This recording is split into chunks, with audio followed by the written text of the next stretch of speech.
Welcome to the University Barbecue. My name is Lars Johnson, and right now I want to take a few minutes just to talk about steak. Specifically, let's talk about marbling. So, when we're talking about marbling, we're talking about the little flecks of white. That's the intramuscular fat that you see in meat often.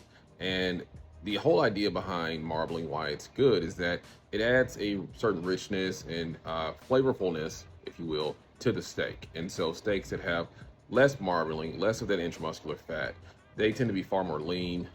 You do get, some good flavor out of those, but they can dry out pretty quickly on you. The steaks that have more of it tend to be the most tender, the most rich and flavorful because you're getting a lot of flavor from that fat. And so when you look at a choice cut or a select cut, you're gonna have less marbling. Select cuts, you'll probably almost have no marbling. And when you go to a prime cut, you're gonna have far more marbling. It's gonna be a far richer taste. Let's take a look at what that looks like. All right, so I picked up 4 New York strip steaks from HEB this morning, paid for these myself. There's no promo here. Great company, great meat. One of the places that I like to go to. In terms of the price, that's a sale price that's going on right now. That's not guaranteed to be there in a couple days. Today's May 11th when I'm filming. That goes off this coming Wednesday, and so tomorrow's probably the last day. Just a quick aside there. All right, in terms of marbling, you want it to be consistent. These are really consistent. Take a look there. Same here. This one's pretty consistent as well. I'd say these two are pretty even with the eyeball test.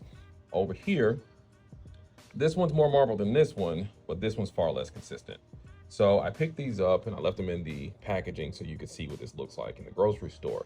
So when you're getting steaks and you're thinking about marbling, one, you want it to be as consistent as possible. Also, the thickness of the steak matters. You want it to be the same thickness across the steak because that's going to matter a lot in terms of the cook.